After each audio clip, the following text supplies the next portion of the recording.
Hello good morning guys. Aditya English classes में आपका स्वागत है। आज मैं सेंटेंस चैप्टर पढ़ाने जा रहा हूं जो ग्रामर के काफ़ी इम्पोर्टेंट पार्ट्स है। यदि आप टेंस पढ़ते हैं, वॉइस पढ़ते हैं, नरेशन पढ़ते हैं तो सेंटेंस चैप्टर का सभी चैप्टर में यूज होता है।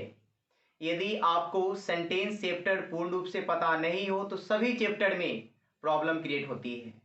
तो इसीलिए पहले हम सेंटेंस से स्टार्ट करते हैं और ग्रामर का सबसे बेसिक चैप्टर सेंटेंस ही होता है। सेंटेंस से ही जब सेंटेंस क्लियर हो जाएगा तो टेंस भी क्लियर हो जाएगा ऑलरेडी अच्छे से, वॉइस भी क्लियर हो जाएगा, नरेशन भी क्लियर अच्छी तरह से हो जाता है। यदि आपका सेंटेंस चैप्टर क्लियर नहीं हो पूर्ण रूप से तो सभी चैप्टर में प्रॉब्लम होती रहती है। इसीलिए आज हम इंपॉर्टेंट चैप्टर लेकर आए हैं सेंटेंस। आज हम लोग सेंटेंस के बारे में डिस्कस करेंगे। सेंटेंस क्या होता है, सेंटेंस के कितने टाइप्स होते हैं, कितने पार्ट्स होते हैं, तो हम वन बाय वन करके सभी पार्ट्स पढ़ लेंगे। तो आज मैं क्या पढ़ाने जा रहा हूं, सेंटेंस। तो सेंटेंस पढ़ाने से पहले मैं सेंटेंस के बेसिक के बारे में डिस्कस करना चाहता हूं।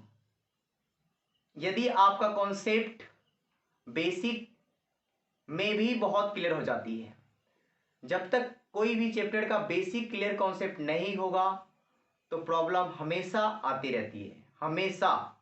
इसीलिए हर एक चैप्टर का कॉन्सेप्ट क्लियर होना चाहिए। जब कॉन्सेप्ट क्लियर हो जाएगा तो ऑलरेडी चैप्टर अच्छी तरह से समझ आ जाती है। तो आज हम लोग डिस्कस करने जा रहे हैं सेंटेंस के बारे में। अभी हम लोग सेंटेंस के थोड़ा बेसिक पढ़ेंगे, फिर सेंटेंस पढ़ेंगे अच्छे से। तो चलिए बच्चे, अच्छे से आप लोग इसे देखिए और अपना अपना नोटबुक और पेन निकाल लीजिए और हेडिंग बना दीजिए सेंटेंस और ब्रैकेट में लिख लीजिए वाक्य। और इतना लिखने के बाद आप लोग आराम से इसे पहले देखिए, तब नोट कीजिएगा। ओके बच्चे, आप लोग को 1 मिनट हम टाइम देते हैं कि हमें बताएंगे कि अंग्रेजी में, अभी मैं डिस्कस करने जा रहा हूं सेंटेंस का बेसिक के बारे में। अभी बेसिक, अभी जो क्लास चल रहा है ना, सेंटेंस का बेसिक चलेगा, सेंटेंस का बेसिक चलेगा। फिर हम लोग सेंटेंस पे चर्चा करेंगे, उसके टाइप्स पे चर्चा करेंगे, फिर पार्ट्स पे चर्चा करेंगे। बट अभी जो डिस्कस अभी कर रहे हैं वो सेंटेंस का बेसिक क्लास चल रहा है। अभी का टॉपिक जो है सेंटेंस का बेसिक है, सेंटेंस का बेसिक क्लास चल रहा है। ओके, तो अभी आप लोग से हम पूछे हैं कि अंग्रेजी में अल्फाबेट्स कितने होते हैं। 1 मिनट का टाइम है, आप लोग सोचकर बताइए।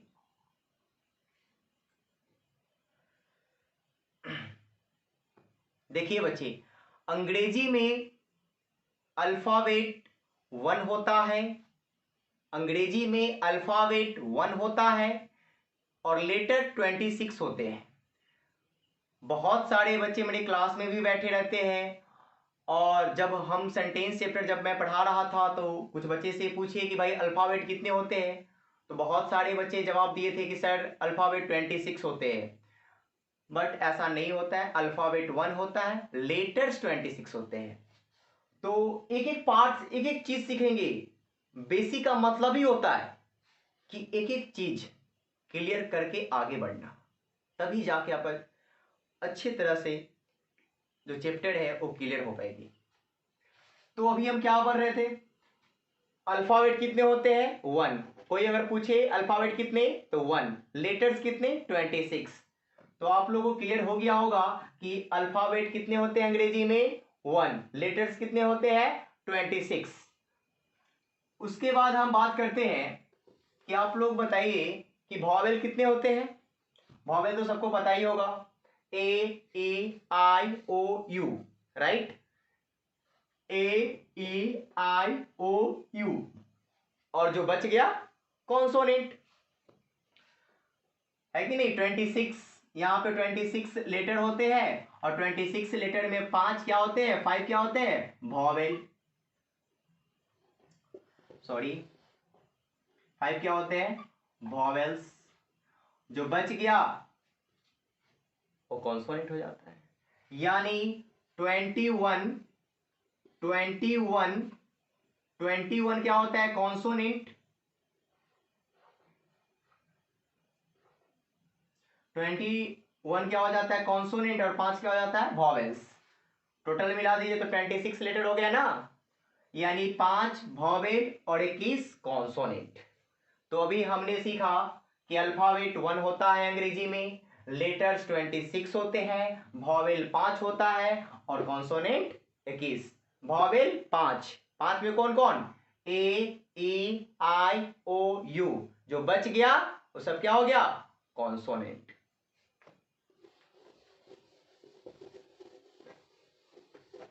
आप लोग इसे सुनिए, पहले सुनने की काम कीजिए। अभी कोई भी ये नहीं है कि जब हम लिख रहे हैं तो आप लोग अपने नोटबुक में इसे लिखें, पहले इसे समझें कि मैं क्या पढ़ा रहा हूं। बेसिक समझने की बात होती है। अल्फाबेट क्लियर हो गया, लेटर्स क्लियर हो गया, वॉवेल क्लियर हो गया, कॉन्सोनेंट क्लियर हो गया। अब हम बात करेंगे कुछ वर्ड के बारे में। जैसे हम वर्ड लिखते हैं बॉय, कैट, डॉग, रैट। बताइए क्या है, वर्ड्स है ना, क्या है, वर्ड्स है ना, ये सब क्या है, वर्ड्स है। एक एक चीज सीखिए, ये क्या है, सब वर्ड्स। तो वर्ड्स कैसे बनता है, ऐसा तो नहीं है कि आसमान से टपक कर आ गया होगा किसी डिक्शनरी में, ऐसा तो नहीं, ये भी तो बना होगा ना भाई। तो ये कैसे वर्ड का कैसे निर्माण होता है अभी हम दिखाएंगे आपको।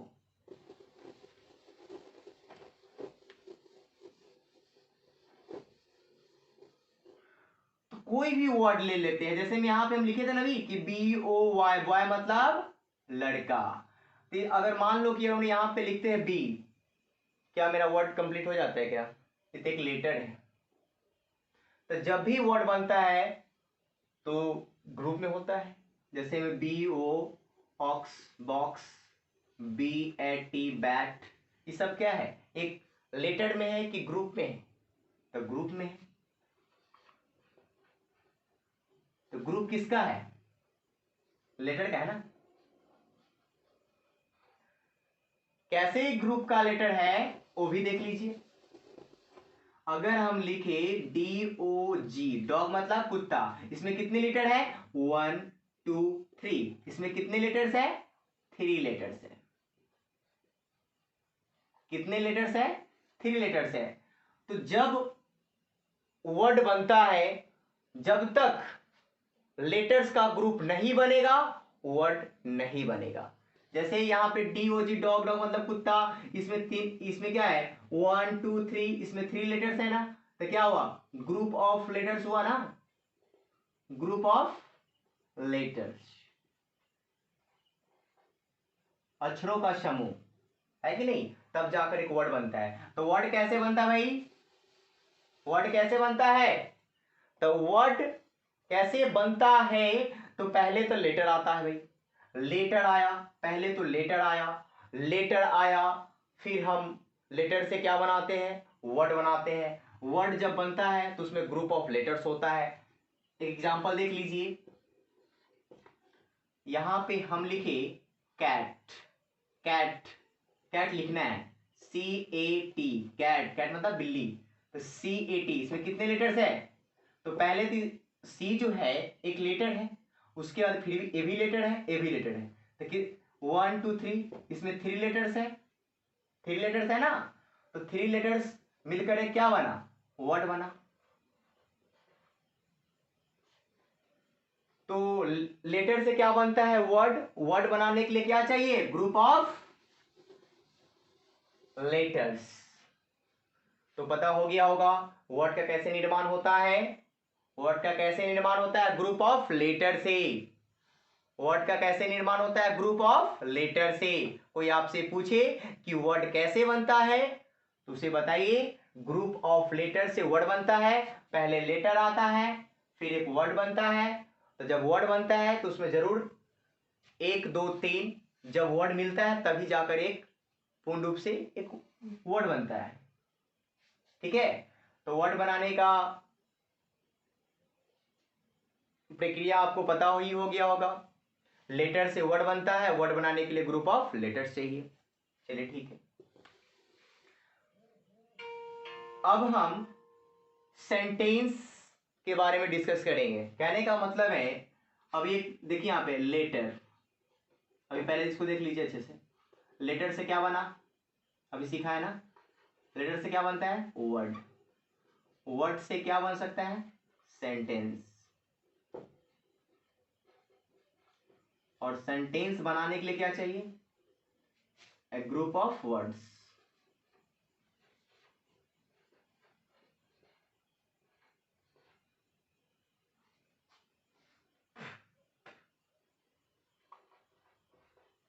Group of words. लेटर से क्या बनता? वर्ड। वर्ड से क्या बनता है? सेंटेंस। सेंटेंस बनाने के लिए ग्रुप ऑफ वर्ड्स। ठीक है, लेटर से क्या बना? वर्ड। वर्ड से क्या बना? सेंटेंस। सेंटेंस बनाने के लिए क्या चाहिए? Group of words. जब एक सेंटेंस बनता है तो उसे हम पैराग्राफ भी बनाते हैं। अभी आप लोग अच्छे से देखिए फिर से। लेटर से क्या बनता है? वर्ड बनता है। वर्ड से क्या बनता है? सेंटेंस। सेंटेंस बनाने के लिए क्या चाहिए? एक ग्रुप ऑफ वर्ड्स, यानी शब्दों का समूह। जैसे आपने एक वर्ड लिखा, यहां पे भी हम जो चर्चा कर रहे थे, बी लिखे जाते ना, BOY बॉय, है ना। तो बॉय क्या है? एक वर्ड है। तो वर्ड कैसे बना होगा? वर्ड कैसे बना होगा? पहले लेटर आया होगा, पहले लेटर आया ना बी, उसके बाद इसमें क्या आया? ओ आया, वाई आया। इसमें क्या है? इसमें कितने लेटर्स है? तो 3 लेटर्स है। तो 3 लेटर्स जब बना तो इसको हम बोल सकते हैं group of letters. Group of letters. ठीक है, तो वर्ड तो पता हो गया होगा। अब सेंटेंस के बारे में देखिए। सेंटेंस बनाने के लिए ग्रुप ऑफ वर्ड से इन शब्दों का समूह। जैसे हम यहाँ पे लिखे थे ना, BOY बॉय मतलब लड़का, इससे आपको सेंटेंस बनाना है। तब बोल सकते हैं he is a boy, he is a boy, वह एक लड़का है। बताइए बॉय से एक सेंटेंस बना कि नहीं बना? इसमें क्या है? इसमें क्या है? एक वर्ड है, 2 3, इसमें 4। इसमें कितने वर्ड है? 1 2 3 4। टोटल कितने वर्ड हुआ? 4 वर्ड्स। बताइए इसमें एक सेंटेंस बनाने के लिए ग्रुप हुआ कि नहीं हुआ? अगर ग्रुप नहीं बनेगा, लेटर्स का जब ग्रुप बनता है तो वर्ड बन जाता है, और वर्ड्स का जब ग्रुप बनता है तो क्या बन जाता है? सेंटेंस बन जाता है। क्लियर है? क्लियर है ना भाई? वर्ड्स कैसे बनता है? तो ग्रुप ऑफ लेटर से, ग्रुप ऑफ लेटर से वर्ड बन जाता है, और ग्रुप ऑफ वर्ड से जाकर सेंटेंस बन जाता है। ग्रुप ऑफ लेटर से क्या बनता है? वर्ड्स। और ग्रुप ऑफ वर्ड से क्या बनता है? सेंटेंस। यहाँ पे ग्रुप है देखिए, 1 2 3 4, सब क्या है? वर्ड है ना। ई भी वर्ड है, इज है, अ है, बॉय है कि नहीं? सब वर्ड है। तो इसमें भी ग्रुप हुआ, तो इससे जाकर क्या बनता है? एक सेंटेंस बन जाता है। तो भी आप लोगों को क्लियर हो गया होगा। लेटर्स से वर्ड बनता है, वर्ड से सेंटेंस बनता है, और सेंटेंस बनाने के लिए ग्रुप ऑफ वर्ड्स चाहिए।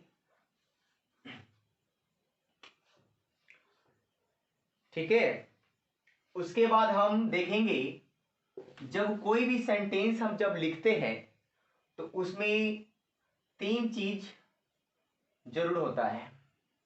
हिंदी में आप बोल रहे हो, अंग्रेजी में बोल रहे हो, बट उसमें हमेशा 3 चीज होता है, सब्जेक्ट होता है, वर्ब होता है, ऑब्जेक्ट। जैसे मैं पटना जा रहा हूँ, I am going to Patna. Sita cricket खेल रही है, सीता इज प्लेइंग क्रिकेट। मैं अंग्रेजी पढ़ा रहा हूँ, आई एम टीचिंग इंग्लिश। ठीक है, अभी जो डिस्कस कर रहे थे लेटर्स के बारे में, वर्ड्स के बारे में, सेंटेंस के बारे में, तो कंसेप्ट क्लियर है उसका। अभी हम फिर थोड़ा आगे देखेंगे। ठीक है, अब थोड़ा टॉपिक को हम आगे बढ़ा रहे हैं। अब देखिए, जैसे कोई भी सेंटेंस लेते हैं, ठीक है, एग्जांपल में मानते हैं, कोई भी सेंटेंस लीजिए। जैसे में लिखते हैं Ram is going to Patna. क्या लिखे? Ram is going to Patna. Ram कहाँ जा रहा है? पटना जा रहा है। अगर आप कोई वर्ड ऐसा मतलब वाक्य दे दिया है, सेंटेंस दे दिया है, आपसे कोई पूछे क्या है, तो आप क्या बताइए उसे? सेंटेंस है। ये क्या है? Ram is going to Patna एक वाक्य है, एक सेंटेंस है। लेकिन सेंटेंस में क्या आप बता सकते हैं इसमें क्या क्या है? तो जब तक सब्जेक्ट नहीं होगा, वर्ब नहीं होगा, ऑब्जेक्ट नहीं होगा, तो सेंटेंस नहीं बनेगा। तो ये सेंटेंस जो बना है, Ram is going to Patna, Ram Patna जा रहा है, सही वाक्य है, इसका अर्थ निकल रहा है, Ram is going to Patna. इसमें जरूर सब्जेक्ट भी होगा, वर्ब भी होगा, ऑब्जेक्ट भी होगा। तो जब हम कोई भी वाक्य बोलते हैं तो उसमें सब्जेक्ट होता है, वर्ब होता है, ऑब्जेक्ट होता है।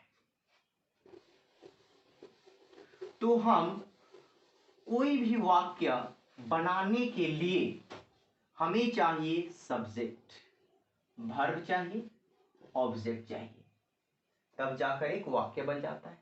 सब्जेक्ट वर्ब ऑब्जेक्ट से भी आप वाक्य बना सकते हैं, और एक और नियम भी इसका है, सब्जेक्ट प्लस वर्ब से भी आप वाक्य को बना सकते हैं।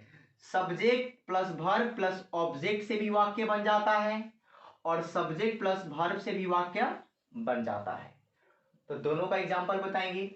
जिस वाक्य में सब्जेक्ट हो, वर्ब हो, ऑब्जेक्ट हो, तो उसको हम ट्रांजिटिव वर्ब कह सकते हैं, ट्रांजिटिव बोलते हैं। जिसमें सब्जेक्ट हो, वर्ब हो और ऑब्जेक्ट नहीं हो, उसे हम इंट्रांजिटिव बोल सकते हैं। जैसे दोनों का एग्जांपल हम बताएंगे अभी। जिसमें सब्जेक्ट हो, वर्ब हो, ऑब्जेक्ट हो तो ट्रांजिटिव बोलिए, जिसमें सब्जेक्ट हो, वर्ब हो, ऑब्जेक्ट नहीं हो तो उसे इंट्रांजिटिव बोल सकते हैं।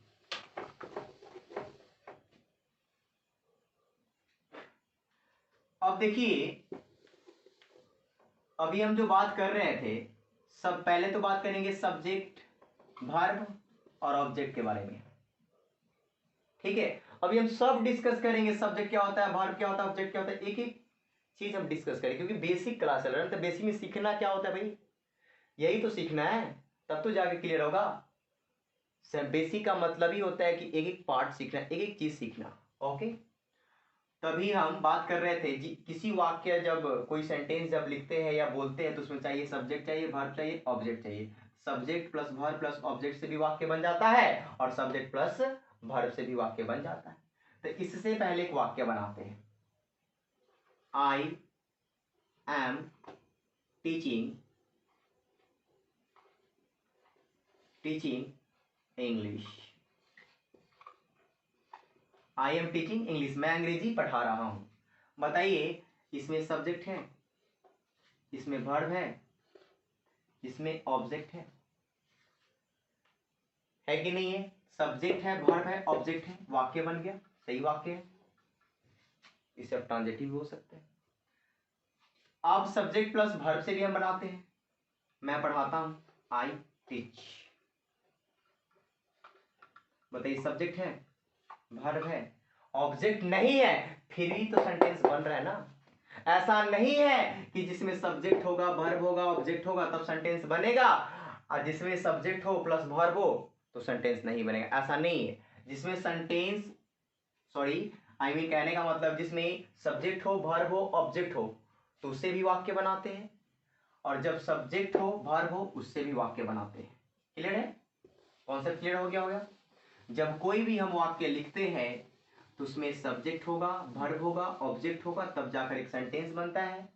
और दूसरे नियम से हम सब्जेक्ट प्लस वर्ब से भी वाक्य बनाते हैं। राम पटना जा रहा है, मैं क्रिकेट खेल रहा हूँ, इसमें सब्जेक्ट होगा, वर्ब होगा, ऑब्जेक्ट होगा। जैसे मैं जाता हूँ, मैं खाता हूँ, मैं सोता हूँ, मैं रोता हूँ, मैं पढ़ाता हूँ, इस सब्जेक्ट प्लस वर्ब से आप इस वाक्य को बना सकते हैं। तो जिसमें सब्जेक्ट हो, वर्ब हो, ऑब्जेक्ट हो, उसे ट्रांजिटिव भी बोल सकते हैं। और जिसमें सब्जेक्ट हो, वर्ब हो, ऑब्जेक्ट नहीं हो, उसे आप इंट्रांजिटिव भी बोल सकते हैं। क्लियर हो गया होगा? कॉन्सेप्ट क्लियर है ना? अब हम आगे की बात करेंगे। अब ये बात करेंगे भाई कि सब्जेक्ट, अभी आप बात करते हैं ना सब्जेक्ट, वर्ब, ऑब्जेक्ट। अब तीन चीज क्लियर होना चाहिए। अब कैसे पहचानिएगा किसी वाक्य में कि भाई सब्जेक्ट कहाँ है, मेरा वर्ब कहाँ है, ऑब्जेक्ट कहाँ है कि नहीं? तो एक एक पार्ट सीखना है। सब्जेक्ट क्या होता है, वर्ब क्या होता है, ऑब्जेक्ट क्या होता है। अभी हम लोग सिर्फ तीन के बारे में डिस्कस करेंगे, ठीक है? Subject, verb, object. तो पहले हम सब्जेक्ट के बारे में डिस्कस करते हैं।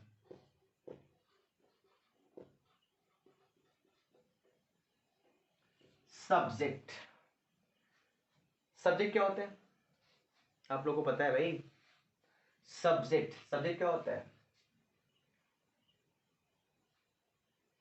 सब्जेक्ट क्या होता है? सब्जेक्ट, आप इसको समझो, कॉन्सेप्ट है, अभी बेसिक चल रहा है। सब्जेक्ट का मतलब होता है कर्ता। काम करने वाला को कर्ता कहा जाता है। जैसे मैं क्या कर रहा हूं, काम कर रहा हूं ना, तो मैं करता हूं। मैं क्या हूं? कर्ता।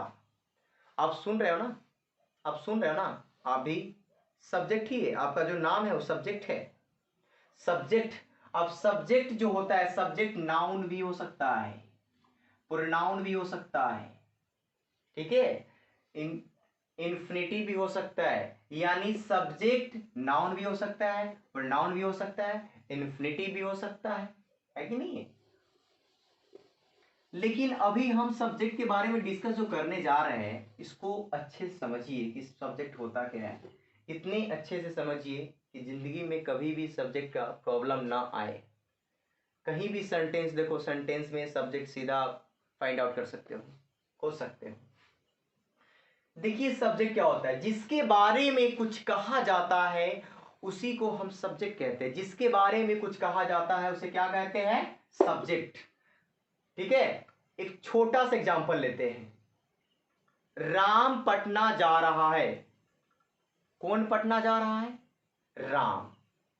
यहां पे डूअर कौन है? एक्शन कौन कर रहा है? काम कौन कर रहा है? राम। राम पटना जा रहा है। राम पटना जा रहा है, तो पटना कौन जा रहा है? राम। यहां डूअर कौन है? डूअर कौन है? तो राम। राम क्या हो गया? सब्जेक्ट हो गया। मैं पढ़ा रहा हूं, मैं क्या हूं? सब्जेक्ट। आई क्या है? सब्जेक्ट। सीता गाना गा रही है, इसमें सब्जेक्ट क्या है? सीता। वे लोग पटना जा रहे हैं, वे लोग पटना जा रहे हैं, इसमें वे लोग का क्या होता है? दे क्या हो गया? सब्जेक्ट। सीता क्रिकेट खेल रही है, इसमें सब्जेक्ट क्या हुआ? सीता। तो भाई कहने का मतलब है, जब किसी के बारे में आप बात करते हो ना, उस सब्जेक्ट, उसी को हम लोग कहते हैं। जिसके बारे में कुछ भी कहा जाता है उसको हम सब्जेक्ट कहेंगे। जैसे मान लो कि यहां पर दो आदमी हैं, राम और श्याम, ठीक है? दोनों भाई है। राम और श्याम क्या है? भाई है। राम ग्राउंड पर क्रिकेट खेल रहा है, ठीक है? राम ग्राउंड पर क्रिकेट खेल रहा है। राम जो है ग्राउंड पे क्रिकेट खेल रहा है। तो कोई अगर उसका कोई फ्रेंड आए तो आपसे पूछेगा कि भाई राम कहाँ गया, तो आप उसे क्या बताओगे? कि राम ग्राउंड पर क्रिकेट खेल रहा है, यही नहीं बताओगे? तो कौन क्रिकेट खेल रहा है? राम। वहां उस ग्राउंड पे डूअर कौन है, यानी काम कौन कर रहा है? तो राम कर रहा है ना, बस सब्जेक्ट हो गया। जो भी लिविंग थिंग्स है, जो काम करता है, जो डूअर है, वो सब सब्जेक्ट होता है। सबका सब क्या होता है? सब्जेक्ट होता है। जो भी जिसके बारे में आप बात करते हो सब क्या है? सब्जेक्ट है। रवि अंग्रेजी बोल रहा है। कौन अंग्रेजी बोल रहा है? रवि। रवि क्या हो गया? सब्जेक्ट। जब आप कोई भी सेंटेंस आप जब लिखते हो तो स्टार्टिंग में ही सब्जेक्ट आ जाता है। ठीक है, जैसे मैं अंग्रेजी पढ़ा रहा हूं, I am teaching, I am teaching English. अब देखिए भाई, आई इसमें क्या है? सब्जेक्ट हो गया ना। अंग्रेजी पढ़ाना, अंग्रेजी कौन? अपने मतलब लोग पढ़ने लगे क्या? अभी मान लो कि मैं अंग्रेजी पढ़ा रहा हूं, तो मैं अंग्रेजी पढ़ा, अंग्रेजी कौन पढ़ा रहा है? तो मैं, यानी सब्जेक्ट। आई क्या हो गया? आई सब्जेक्ट हो गया, यानी क्या है भाई? डूअर है, यानी आई के द्वारा काम हो रहा है। तो काम क्या हो रहा है? पढ़ाने का। तो क्या पढ़ाने का? अंग्रेजी। ठीक है, जब कोई वाक्य में जो काम करता है, जो डूअर होता है, उसको हम सब्जेक्ट बोलते हैं। ठीक है, क्लियर हो गया होगा सब्जेक्ट क्या होता है? सब्जेक्ट क्या होता है? फिर से हम रिपीट करते हैं एक बार। सब्जेक्ट होता है क्या? जिसके बारे में कुछ कहा जाता है उसे हम क्या कहते हैं? सब्जेक्ट कहते हैं, है ना। राम दिल्ली जा रहा है। कौन दिल्ली जा रहा है? कौन जा रहा है दिल्ली? राम ना। राम सब्जेक्ट हो गया। मैं पढ़ा रहा हूं, आई सब्जेक्ट हो गया। तुम सुन रहे हो, तो यू के तुम, यानी तुम सुन रहे हो, यू क्या हो गया? सब्जेक्ट हो गया। सीता जा रही है, जा रही है, सीता सब्जेक्ट हो गया। ठीक है, तो सब्जेक्ट क्लियर हो गया होगा। अब हम वर्ब के बारे में चर्चा करते हैं। ठीक है, सब्जेक्ट क्लियर हो गया। अब हम चर्चा करेंगे वर्ब। वर्ब क्या होता है? देखिए, अभी हम बात कर रहे थे ना, जिसके बारे में कुछ कहा जाता है उसे हम सब्जेक्ट कहते हैं, है ना। अब वर्ब भी बहुत इजी है। अब हम क्रिया के बारे में पढ़े। सब्जेक्ट का मतलब कर्ता होता है, और वर्ब का मतलब क्या होता है? क्रिया। एक और चीज देख लीजिए, जिस वर्ड के अंत में, जिस वर्ड के अंत में ना रहे, क्या रहे? ना। जिस वर्ड के अंत में ना रहे वो वर्ब होता है। क्या होता है? वर्ब। जैसे एग्जांपल लेते हैं ना, go, come, speak, learn, read, write, sit. अब देखिए यहां पे बहुत सारे वर्ड हैं। जिस वर्ड के अंत में ना रहे, समझ लो कि वह वर्ब होगा। क्या होगा? वर्ब होगा, यानी क्रिया। गो मतलब जाना, ना है ना। का मतलब आना, ना है ना। स्पीक मतलब बोलना, ना है ना। लर्न मतलब सीखना। रीड मतलब पढ़ना। राइट मतलब लिखना। सीट मतलब बैठना। सब वर्ड के अंत में क्या है? ना है। अभी इसे नहीं लिखना है, सिर्फ समझना है। जिस वर्ड के अंत में क्या रहे? ना रहे। ना रहे उसे क्या कहेंगे? वर्ब कहेंगे। क्या कहेंगे? वर्ब कहेंगे। चलिए अब थोड़ा इसके डिटेल में थोड़ा बात करते हैं। देखिए वर्ब क्या होता है।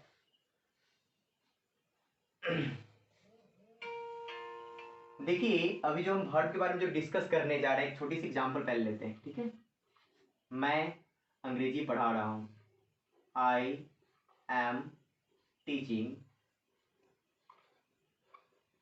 इंग्लिश।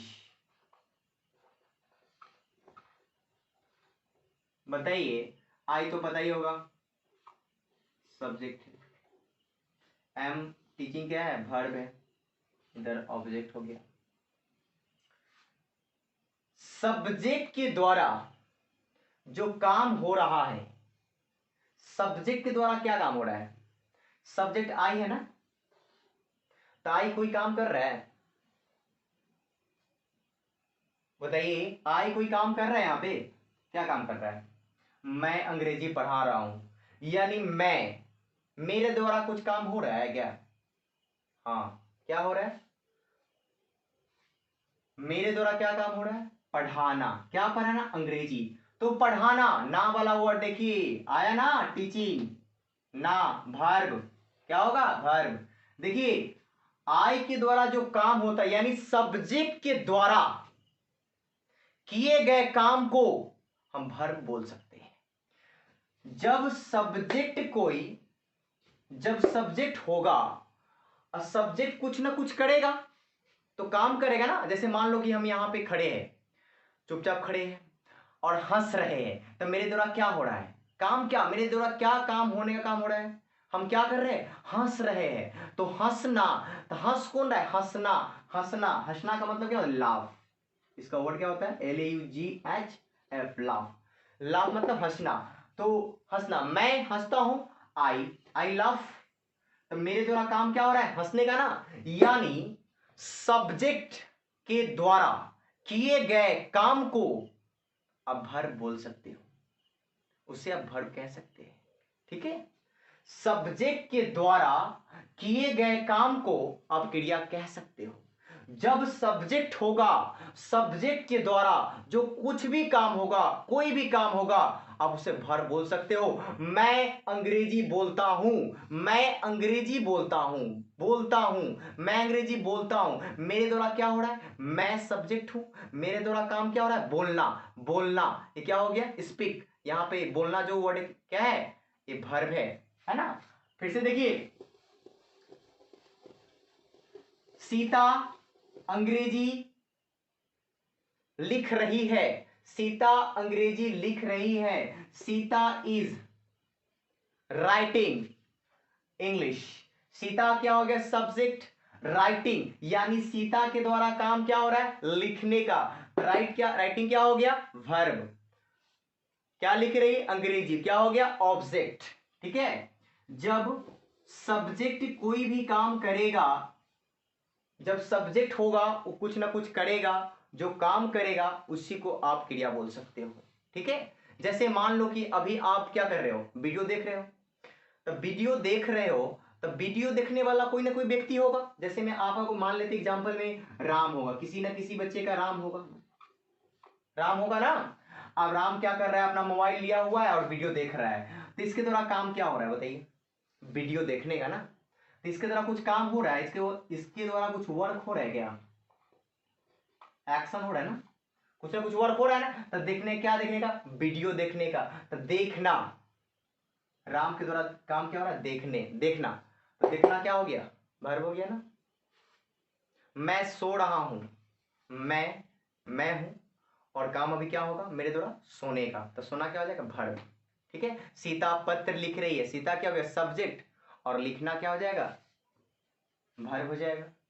ठीक है, तो सब्जेक्ट भी क्लियर हो गया होगा, वर्ब भी क्लियर हो गया होगा। सब्जेक्ट, फिर से सब्जेक्ट जिसके बारे में कुछ कहा जाता है उसे हम सब्जेक्ट कहते हैं।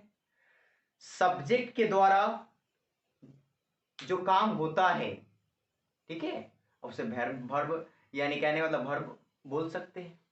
सब्जेक्ट के द्वारा किए गए काम को आप वर्ब कह सकते हैं। ठीक है, सब्जेक्ट क्लियर हो गया होगा, वर्ब क्लियर हो गया होगा, ऑब्जेक्ट क्लियर हो गया होगा। जैसे ऑब्जेक्ट बहुत इजी है, देखिए जब हम कोई भी वाक्य लिखते, जैसे में राम पटना जा रहा है, Ram is going to Patna. अभी बच्चे बताइए, अभी इसमें आपसे कोई पूछेगा कि सब्जेक्ट क्या है, क्या बताइएगा, राम, राइट। राम के द्वारा काम क्या हो रहा है, तो सोचिएगा कि भाई क्या होगा, तो राम है, राम के द्वारा काम क्या हो रहा है, पटना। तो पटना कोई जगह है कि नहीं, प्लेस है ना। अब इसके द्वारा हमको देखना है कि वर्ब, आप सब्जेक्ट तो ढूंढ ले, आप आपको ढूंढना है, सब्जेक्ट भी ढूंढना है, वर्ब भी ढूंढना है, और ऑब्जेक्ट भी ढूंढना है। तीनों चीज आपको ढूंढना है इसमें से। ठीक है, तो आपको सब्जेक्ट तो पता हो गया, अब वर्ब कैसे होगा, तो सब्जेक्ट के द्वारा काम क्या हो रहा है, सब्जेक्ट क्या कर रहा है, कहाँ जा रहा है राम, पटना जा रहा है ना, पटना। तो इसके द्वारा काम क्या हो रहा है, अब मान लो ये मुजफ्फरपुर है और ये पटना है।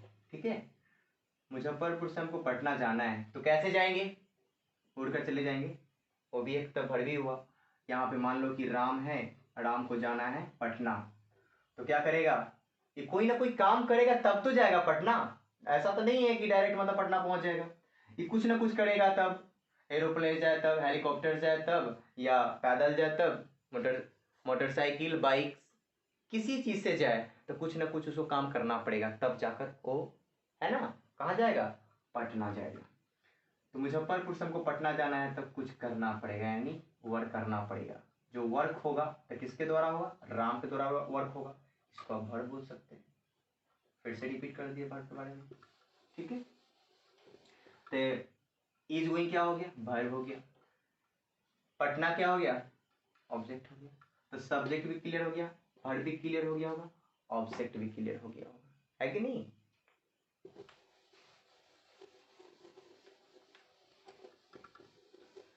तो सब्जेक्ट भी क्लियर हो गया होगा, वर्ब भी क्लियर है, ऑब्जेक्ट भी क्लियर है, ठीक है। तो आज हम सेंटेंस सेंटेंस जो चैप्टर पढ़ाने जा रहे हैं, जो सेंटेंस चैप्टर पढ़ा रहे थे उसका आज हम बेसिक क्लास आज हम लिए हैं, ठीक है। सेंटेंस का बेसिक क्लास हुआ है, बेसिक आज खत्म हुआ है। सेंटेंस का बेसिक आज हम पढ़ाए हैं, जिसमें हम अल्फ़ाबेट पढ़ाए हैं। अल्फ़ाबेट कितने होते हैं, फिर से थोड़ा हम रिपीट कर देते हैं। अल्फ़ाबेट कितने होते हैं, 1, ठीक है। अल्फ़ाबेट कितने होते हैं अंग्रेजी में, है ना। अल्फ़ाबेट कितने होते हैं, 1। लेटर्स कितने होते हैं, 26। फिर उसके बाद हम चर्चा किए थे वॉवेल के बारे में, राइट। वॉवेल कितने होते हैं, 5। उसके बाद हम चर्चा किए थे कॉन्सोनेंट, कॉन्सोनेंट कितने होते हैं, 21। फिर उसके बाद हम चर्चा किए थे कि वर्ड, वर्ड कैसे बनता है। तो लेटर से वर्ड बनता है, वर्ड बनाने के लिए ग्रुप ऑफ वर्ड्स चाहिए, सॉरी ग्रुप ऑफ लेटर्स चाहिए, ठीक है। वर्ड बनाने के लिए क्या चाहिए, ग्रुप ऑफ लेटर्स चाहिए। सेंटेंस बनाने के लिए क्या चाहिए, ग्रुप ऑफ वर्ड्स चाहिए।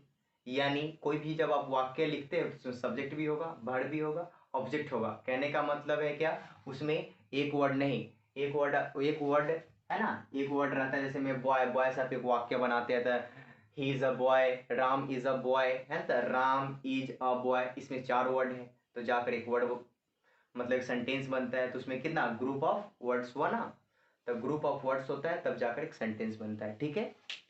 तो अभी हम इसके बाद हम चर्चा किए थे, फिर क्या चर्चा किए थे कि कोई भी जब सेंटेंस से लिखते हैं तो उसमें सब्जेक्ट होता है, वर्ब होता है, ऑब्जेक्ट होता है। कोई भी सेंटेंस जब हम लिखते हैं या बोलते हैं तो उसमें सब्जेक्ट भी होता है, वर्ब भी होता है, ऑब्जेक्ट भी होता है। उसे हम ट्रांजिटिव भी बोल सकते हैं। और एक और नियम है, सब्जेक्ट प्लस वर्ब, उसे इंट्रांजिटिव बोलते हैं। तो subject plus verb plus object से भी आप एक वाक्य को बना सकते हैं, और सब्जेक्ट प्लस वर्ब से भी आप वाक्य को बना सकते हैं, ठीक है। फिर उसके बाद हम बात किए थे कि सब्जेक्ट क्या होता है, जिसके बारे में कुछ कहा जाता है उसे हम सब्जेक्ट कहते हैं। किसी के बारे में जो डूअर होगा, कोई भी वाक्य में, कोई भी वाक्य में जो डूअर होगा वो सब्जेक्ट हो जाएगा, और जो डूअर के द्वारा जो काम हो रहा है वो वर्ब होगा, और जो काम आप कर रहे हो उसका जो कोई नाम होगा वो ऑब्जेक्ट हो जाएगा, ठीक है। तो आज हम इस वीडियो को, आज जो हम बात अभी कर रहे थे सेंटेंस के बेसिक के बारे में, आज हम समाप्त कर रहे हैं। कल हम नेक्स्ट वीडियो में मिलेंगे। Sentence, what is sentence, how many kinds of sentence, फिर पार्ट्स, सभी के बारे में हम डिस्कस करेंगे। आज आपका बेसिक क्लास समाप्त हुआ, ठीक है। फिर हम कल नेक्स्ट वीडियो में मिलते हैं। Thank you, have a nice day, good day, bye.